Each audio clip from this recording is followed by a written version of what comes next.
अभी जहाँ पे बहुत सारे कंपनीज का इन्वॉल्वमेंट है, जैसे कि फ्लिपकार्ट, अमेजॉन, नेटफ्लिक्स वगैरह और गूगल वगैरह जैसे कंपनीज में आपको जो ड्रीम जॉब चाहिए, तो यहाँ पे आ चुका हूँ मैं लेके एक रोड मैप जहाँ आपको फैंग कंपनी को फोड़ने में मदद करेगा। तो हाय एवरीवन, तो मैं प्रेम बोलता हूँ। तो आज के वीडियो के अंदर आपको एक पूरा रोड मैप दूंगा कि आपको कैसे फैंग कंपनीज में एंटर होना है और कैसे आपको आपका रेज्यूमे बनाना है, कैसे प्रैक्टिस करनी है, क्या कोडिंग की लैंग्वेजेस होगी, क्या हमारा प्रैक्टिस स्ट्रैटेजी रहेगी फैंग के लिए। तो इस वीडियो के अंदर आपको पूरा क्लियर कट आइडिया मिलेगा। तो इस वीडियो को लाइक और चैनल को सब्सक्राइब करो ऐसे मोर वीडियोस के लिए, ठीक है। तो स्टार्ट करते हैं सबसे पहले प्रोग्रामिंग लैंग्वेज से। तो फैंग के लिए प्रोग्रामिंग लैंग्वेज इंपॉर्टेंट है जावा या तो C++ और सी।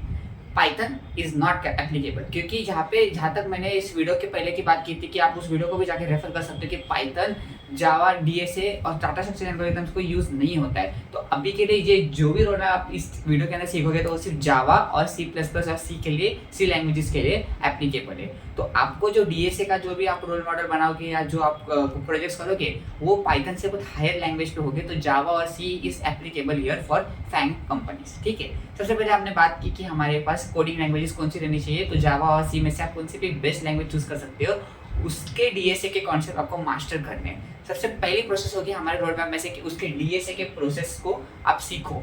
अगर एग्जांपल के तौर पे लिया जाए कि हम अगर जावा सीख रहे हैं, जावा के अंदर पैटर्न्स क्या रहते हैं, लूप्स क्या रहते हैं, ऊप्स क्या रहते हैं, आरएस का बहुत बड़ा कंट्रीब्यूशन होता है उसके अंदर, ठीक है। फिर आप रिकर्जन सीखो, ऊप सीखो। ऊप्स का मतलब क्या है, ऑब्जेक्ट ओरिएंटेड प्रोग्रामिंग लैंग्वेज। तो ऐसे जो भी चीजें कॉन्सेप्ट है, fundamental of CS, computer background से जो लोग आ रहे होंगे तो उनको समझ में आ रही होगी बात कि भाई हम क्या बात कर रहे हैं। तो जैसे कि अगर समझो नॉन टेक वाला अगर फील्ड वाला कोई यहाँ पे है, इस वीडियो को देख रहा है, तो उसने भी ये बात क्लियरली कर लो कि भाई अगर भले ही नॉन टेक फील्ड से हो पर अगर आपको टेक में काम करना है तो आपको सीएस के फंडामेंटल्स क्लियर चाहिए। ऊप्स मतलब क्या रहते हैं, रिकर्जन का फुल फॉर्म क्या है, रिकर्जन पूरा एक कॉन्सेप्ट क्या है, ठीक है। फिर लूप्स क्या रहते हैं, ऊप्स क्या रहते हैं, फिर वेरिएबल्स, फंक्शंस, अरेस, इन सब चीजों को आपको मास्टरी करनी पड़ेगी, हायर लेवल पे जाके सीखना पड़ेगा अगर नॉन टेक के हो। और अगर आप टेक फील्ड से हो तो आपके लिए तो ईजियर होगा क्योंकि आपकी जो साइड या स्ट्रीम है वो तो ये सिखा ही रही है, सिर्फ आपको थोड़ी सी मेहनत करनी है और थोड़ी कॉम्पिटिटिव प्रोग्रामिंग करनी है कि आपको जो फैंग का जो रोड मैप है वो ईजी जाए। तो सबसे पहले हम लोगों ने बात की कि डीएसए को पूरा मास्टर करना है। डीएसए को मास्टर करने के बाद ऐसे दो वेबसाइट्स है जैसे कि लीड कोड और नीट कोड, यहाँ पे जाके आप पूरा डीएसए डीप सीख सकते हो। और प्लीज उसके अंदर जाके 150 क्वेश्चंस के ऊपर जाना, क्योंकि फिर एक कॉन्फिडेंस आता है कि रिक्रूटर जब हायर करे तो मालूम पड़ता है कि भाई बंदे को इतना आता है। और ये जो भी रोड मैप है वो ऑन कैंपस और ऑफ कैंपस स्टूडेंट्स के लिए है।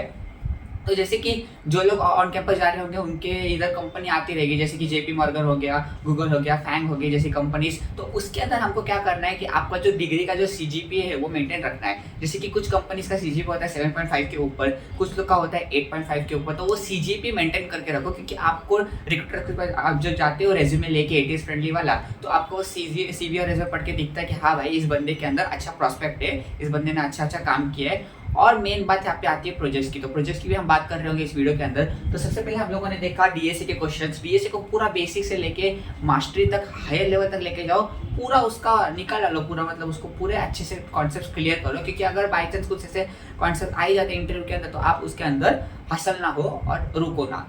और जो भी प्रॉब्लम्स आए तो उसको रुको मत, उसको खुद जाके अंडरस्टैंड करो, ड्राई कोड रन करो, खुद से कोडिंग करो, खुद से एक ही लैंग्वेज पे स्टिक रहो। जैसे कि जावा और सी में से एक लैंग्वेज बेस्ट है। तो 150 क्वेश्चन आपको सॉल्व करने हैं और प्लस अगर आप सॉल्व करते हो तो इट्स बेस्ट फॉर यू, ठीक है।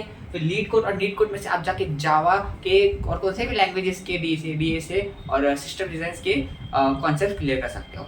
सेकेंड नंबर पे हमारे प्रोसेस आते हैं डेवलपमेंट के। अब जब फैंग किसी कंपनीज के अंदर हम जाते हैं तो सबसे पहले एक डेवलपमेंट या आपको लगता है, ठीक है। डेवलपमेंट आप कौन सा भी करो, सिस्टम अपना जो वेब डेवलपमेंट है या ऐप डेवलपमेंट, दोनों में से एक डेवलपमेंट आपको कुछ भी करो, ऐसे इंपॉर्टेंट नहीं है उसके अंदर। उसकी ग्रोथ क्या है, ये क्या है, वो अलग अलग फैक्टर्स पे वेरी करता है। पर अगर आप वेब डेवलपमेंट, ऐप डेवलपमेंट कौन सा भी एक भी डेवलपमेंट कर लेते हो तो you are good and fine for FAANG. मतलब आप उस स्टेज में हो जहाँ पे आपको डीएसए और फैंग साइड बाय साइड चलाना है, जिसके अंदर आपको करने पड़ेंगे यहाँ पे प्रोजेक्ट्स। आपको डीएसए के प्रोजेक्ट्स करने पड़ेंगे, प्लस आपको वेब डेवलपमेंट या ऐप डेवलपमेंट के भी प्रोजेक्ट्स करने होंगे। जैसे कि आप लोगों ने एक अच्छी वेबसाइट बनानी पड़ेगी आपको, ठीक है। उस वेबसाइट पे 3 कोर्स, अगर आपने मेरे जो उस प्लेलिस्ट या उस वीडियो को जाके देखा रहेगा तो आपको समझ में आएगा कि फ्रंट एंड का रोल क्या रहता है, बैक एंड का रोल क्या रहता है, फुल स्टैक डेवलपमेंट का क्या होता है। उसका भी लिंक मैं इस वीडियो के नीचे दे दूंगा, तो उसकी चिंता मत करना, ठीक है। आप इस मेथड को समझो कि भाई अगर आपने पहले डीएसए कर लिया फर्स्ट स्टेप के अंदर, सेकंड स्टेज आपको डेवलपमेंट में भी जाना है। डेवलपमेंट और डीएसए करते करते आपको 1 to 3 2 आवर्स का स्पैन लग सकता है। कुछ लोग 3 मंथ एक लैंग्वेज पे देते हैं, पर आप प्रोजेक्ट्स करते करते वो वैरी होते जाता है टाइम। तो डेवलपमेंट करना है, कौन सा भी डेवलपमेंट करो, ऐप डेवलपमेंट करो या वेब डेवलपमेंट करो, इट डजंट मैटर्स, पर अच्छे से करो, कॉन्सेप्ट्स क्लियर रखो, HTML CSS जावास्क्रिप्ट पढ़ो, Node.js पढ़ो, फिर रिएक्ट पढ़ो, अलग अलग फ्रेमवर्क्स पढ़ो, उसके अंदर भी अच्छी मास्टरी रखो, तो आपको जो भी इंटरव्यू में पूछा जाएगा तो इन सब चीज़ों के अंदर ही पूछा जाएगा। आप उस वीडियो को रेफर करो, आपको मालूम पड़ेगा पूरा वेब डेवलपमेंट का रोड मैप, और अगर आपको ऐप डेवलपमेंट का रोड मैप चाहिए तो प्लीज कमेंट। अब थर्ड लेवल पे आता है हमारा, अगर आप लोगों ने 2 स्टेप्स क्लियर कर दिए, DSA के क्वेश्चन भी आपने अच्छे से कर दिए, प्लस आपने डेवलपमेंट भी अच्छा किए, अब आपको करनी है कॉम्पिटिटिव प्रोग्रामिंग। कॉम्पिटिटिव प्रोग्रामिंग क्या है कि बहुत लोग आपको कॉम्पिटिशन यहाँ पे देंगे, जहाँ पे एक कॉन्सेप्ट होता है। कॉन्सेप्ट के अंदर क्या होता है कि आपको एक हैकेथॉन्स पे पार्टिसिपेट करना होता है। हैकेथॉन्स में क्या होता है कि आपको एक कौन सा तो भी क्वेश्चन दिया जाता है या आपको एक प्रोजेक्ट दिया जाता है, आप कुछ उस समय के अंदर उस प्रोजेक्ट को कंप्लीट करते हो और कितने प्राइजेस जीतते हो उसके ऊपर डिपेंडेंसी रहती है हैकेथॉन्स की। हैकेथॉन्स एक बहुत वैल्यूएबल चीज़ है जहाँ पे आपको कनेक्शन भी मिल सकते हैं, प्लस फैन कंपनीज हैकेथॉन्स के ऊपर ही पॉइंट ऑफ व्यू से रिक्रूटर्स को भेजती है हायर करने को फ्रेशर लेवल सॉफ्टवेयर इंजीनियर्स को। ठीक है, यहाँ पे कॉम्पिटिटिव प्रोग्रामिंग बहुत इंपॉर्टेंट है, और कॉम्पिटिटिव प्रोग्रामिंग करने के सबसे बेस्ट 2 वेबसाइट है यहाँ पे, कोडफोर्स और कोर्सेर। यहाँ पे आपको अच्छे से नॉलेज मिलेगा, आप रिमोटली इस कॉन्सेप्ट्स को और ये कर सकते हो, अटेंड कर सकते हो घर पे बैठ के, तो आपको एकदम पूरा क्लियर व्यू मिलेगा कि भाई कैसी प्रोग्रामिंग होती है, कैसे कॉम्पिटिशन बाहर हो रहा है, क्या क्या नई नई चीज़ें आ रही है, आपको पूरा एक व्यू मिलेगा कि भाई आपको कोडिंग प्रोग्रामिंग चलनी चाहिए, मतलब कॉम्पिटिटिव प्रोग्रामिंग करनी चाहिए। उसके बाद ही आपको स्टेजेस बढ़ेंगे, आपको मालूम पड़ेगा कि भाई आप कहाँ से कहाँ तक लेवल पे जा सकते हो। तो 4th नंबर पे आता है हमारा सिस्टम डिज़ाइन। सिस्टम डिज़ाइन, अब मैंने जैसे कि वीडियो के स्टार्टिंग में बोला था कि जो भी बंदा CS बैकग्राउंड से रहेगा, फंडामेंटल्स कंप्यूटर साइंस के बैकग्राउंड से रहेगा, तो उसको समझ में आती होगी बातें कि ऊप्स क्या रहता है, फिर जो रिकर्जन वगैरह जो चीज़ें हैं, तो जो कंप्यूटर इंजीनियरिंग जो कर रहा है उसको फील्ड में समझ में आएगी। पर जो नॉन टेक वाला फील्ड है उसको भी बात समझ में आनी चाहिए कि अगर आप फैंग जैसी कंपनीज पे पॉइंट ऑफ व्यू कर रहे हो, टारगेट कर रहे हो, तो CS बैकग्राउंड बहुत इंपॉर्टेंट है यहाँ पे। भले ही आप CS बैकग्राउंड से ना आ रहे हो, पर आपको CS के फंडामेंटल्स क्लियर रखने पड़ेंगे। ऊप्स वगैरह जो भी आपको जो टॉपिक्स है, फंडामेंटल्स जो आपको पढ़ने पड़ेंगे खुद से, ये सारे थियरी कॉन्सेप्ट्स है जो आपको क्लियर करने पड़ेंगे। इंटरव्यू में कभी कभी आ जाता है कि कैसे आपको हर एक प्रोसेस को डिकोड करने को कहा जा सकता है, तो जो भी कंप्यूटर साइंस के जो भी प्रोजेक्ट्स है या जो भी फंडामेंटल्स है वो आपको क्लियर रखने पड़ेंगे यहाँ पे, अगर आप टेक बेस्ड कंपनीज के लिए टारगेट कर रहे हो तब। अभी हमारी 5th नंबर पे आती है solving most of the question in every topic. मतलब क्या है कि अगर आपने इतना सब कर दिया, ऊपर के 4 से 5 स्टेप्स कर दिए, तो आपको हर एक को बेस बना के आपको उसके अंदर प्रोजेक्ट सॉल्व करने हैं। जैसे कि DSA होगा तो उसके बेसिक लेवल से लेकर एडवांस लेवल तक प्रोजेक्ट्स करो ही करो, कि हर एक प्रॉब्लम को पॉइंट ऑफ व्यू से देखो। हायर लेवल पे भी जाओ और स्टार्ट करो इजी लेवल से, easy, medium, intermediate, advance level तक जाओ, फिर आपको समझेगा कि भाई आप किधर अड़क रहे हो और आपको किधर आपको इम्प्रूवमेंट करने की नीड्स है। तो 5th के होने के बाद big level projects. Big level projects मतलब क्या, कंपनी जब भी एक रिक्रूटर को किसी को हायर करती है तो सबसे पहले वो रेज्यूमे सीवीज के अंदर देखती है कि भाई उसका रेज्यूमे के अंदर प्रोजेक्ट्स क्या है। प्रोजेक्ट्स के बेसिस पे आधी कंपनीज उनको हायर करती है, क्योंकि उनका बहुत बड़ा रोल होता है प्रोजेक्ट्स को कंप्लीट करने वाला। प्रोजेक्ट से ये दिखता है कि भाई बंदे ने कितने दिनों में कितना प्रोजेक्ट को टाइम दिया, ठीक है, फिर कौन से प्रोजेक्ट में उसने कंट्रीब्यूशन किया, कौन से प्रोजेक्ट में उसका रोल क्या था, कौन से स्टार्टअप्स में उसने एक्सपीरियंस लिया, किस स्टार्टअप के लिए उसने प्रोजेक्ट्स बनाए। तो ये सारी चीज़ें उस मैटर करेगी अगर आप फैन कंपनी के लिए टारगेट कर रहे हो तो, क्योंकि प्रोजेक्ट्स ही इंपॉर्टेंट है जो आपको नॉन टेक से तो टेक तक लेके जा सकते हैं और हायर पैकेज तो आपको क्रैक कर सकते हैं टेक बेस के कंपनीज के अंदर। ठीक है, तो यहाँ पे हो चुके हैं हमारे 6 लेवल। अभी 7th लेवल क्या आता है हमारा, 80s फ्रेंडली रेज्यूमे।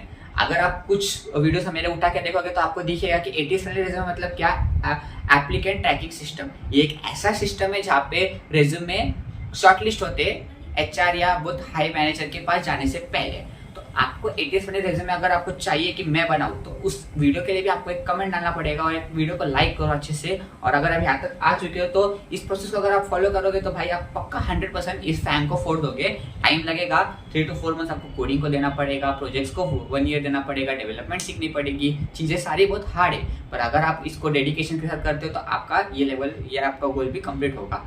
तो 80s फ्रेंडली रेज्यूमे बहुत इंपॉर्टेंट है। जब भी आपका कोई भी रिक्रूटर या मैनेजर अगर आपका CV देखता है तो 80s फ्रेंडली रेज्यूमे से देखने पहले वो एक ट्रैकिंग सिस्टम से गुजरता है जहाँ पे 80s आर्टिफिशियल इंटेलिजेंस लगा रहता है वहाँ पे। तो वो इसको शॉर्ट करता है कि आपका जो बायो जो है वो एकदम परफेक्ट है कि नहीं, ज़्यादा डीप में है कि नहीं, हैशटैग्स आप यूज़ कर रहे हो कि नहीं, कीवर्ड्स आप यूज़ कर रहे हो कि नहीं उसके अंदर, ठीक है। तो आपका जो स्किल वगैरह है, जो फॉन्ट है वो बराबर है, ज़्यादा घिचमिट नहीं है उसके अंदर, ज़्यादा क्लियर विजन होना चाहिए, एकदम सिंपल रेज्यूमे होना चाहिए। तो ये सारी चीज़ें 80s फ्रेंडली रेज्यूमे AI देखता है, तो आपको उस हिसाब से बनाना पड़ेगा। उस पर भी मैं एक अच्छा सा क्लियर वीडियो बनाऊंगा कि आपको समझ में आए कि भाई रेज्यूमे बनाते कैसे फैन कंपनीज के लिए। तो हमारा लास्ट प्रोसेस आ चुका है कनेक्शन ऑन लिंक्डइन प्रोफाइल। अगर आपने ये प्रोसेस फॉलो किया है तभी भी आपको फैंग कंपनी नहीं मिल रही है, तो इसका सोल्यूशन ये है। अगर आपको फैंग कंपनी के लिए जाना है, अगर आप ये प्रोसेस फॉलो कर चुके हो तभी भी आपने डायरेक्ट कनेक्शन उनके साइट्स पे जाके किया, तभी भी आप 2 से 3 बार यहाँ पे फेल हो चुके हो, या आप नए हो यहाँ पे ये करने के लिए, इंटरव्यू के लिए, तो आप डायरेक्शन के साथ जा सकते हो। आप क्या कर सकते हो, गूगल के जो भी ऑफिस के जो भी क्या बोलते हैं लिंक्डइन प्रोफाइल है, वहाँ पे जाके आप उनके रिक्रूटर्स या उनके मैनेजर्स को जाके कोल्ड मेल कर सकते हो। कोल्ड मेल से क्या होता है कि आप उनको सीवीज भेजो, आपके प्रोजेक्ट्स भेजो, वो आपको समझाएगी कि भाई ऐसा प्रोसेस होता है। तो यहाँ पे ये इसको बोलते हैं हम डायरेक्ट कनेक्शन और इनडायरेक्ट कनेक्शन। जो भी आप यहाँ पे कनेक्शन रेफरेंस से जाएंगे तो वो डायरेक्ट कनेक्शन होगा, क्योंकि यहाँ पे दोनों का फायदा है। अगर आप वहाँ पे जा रहे हो तो आपका फायदा हो ही रहा है, ठीक है, प्लस अगर उसने रेफर किया और अगर आपने अगर बेटर किया तो उसको भी वहाँ पे इंक्रीमेंट मिल रहा है, तो यहाँ पे दोनों का फायदा होता है। और कोई ना कोई तो मेल आपका पढ़ ही लेगा और उसको भी आपको मतलब जो है उसको लाना ही पड़ेगा। तो ऐसा होता ही नहीं है कि बहुत बार रिस्पॉन्सेस नहीं भी आते, बहुत बार रिस्पॉन्सेस आते भी है। तो आपको यहाँ पे पेशेंस की भी गरज पड़ेगी, क्योंकि मेल्स करना, रेफरल कनेक्शन बनाना। तो आज की वीडियो में हम लोगों ने देखा कि अगर आपको फैंग कंपनीज में जाना है, टॉप प्रोडक्ट बेस्ड कंपनी जैसे कि गूगल, माइक्रोसॉफ्ट, सारी कंपनीज आती है इसके अंदर, तो इस फैंग कंपनीज के लिए ये एकदम क्लियर रोड मैप है आपको जो फॉलो करना है। इस रोड मैप से आप कौन सी भी कंपनीज आसानी से फाड़ सकते हो। टॉप टेक कंपनीज बात कर रहा हूँ मैं यहाँ पे। प्रोजेक्ट्स को अच्छे से करो, डीएसए के प्रॉब्लम सॉल्व करो, डीएसए को मास्टर करो, डेवलपमेंट एक सीखो, web development, app development, boost को कॉम्पिटिटिव प्रोग्रामिंग करो, अच्छे से अच्छे हैकेथॉन में पार्टिसिपेट करो। कंपनी हैकेथॉन से ही रिक्रूटर्स को हायर करती है, तो ये सारी चीज़ें भी आप देख सकते हो यहाँ पे, ठीक है। तो बहुत सारे इवेंट्स हुए, पार्टिसिपेट करो कि आपको स्टार्ट अगर समझो फैंग कंपनी से नहीं मिलता है तो भले छोटी कंपनी से मिले, आप उसको स्विच भी कर सकते हो फैंग कंपनीज के अंदर according to your experience level, ठीक है। अगर आपको वीडियो पसंद है, वीडियो को लाइक और चैनल को सब्सक्राइब करो। मैं मिलता हूं तुम लोग को नेक्स्ट वीडियो में।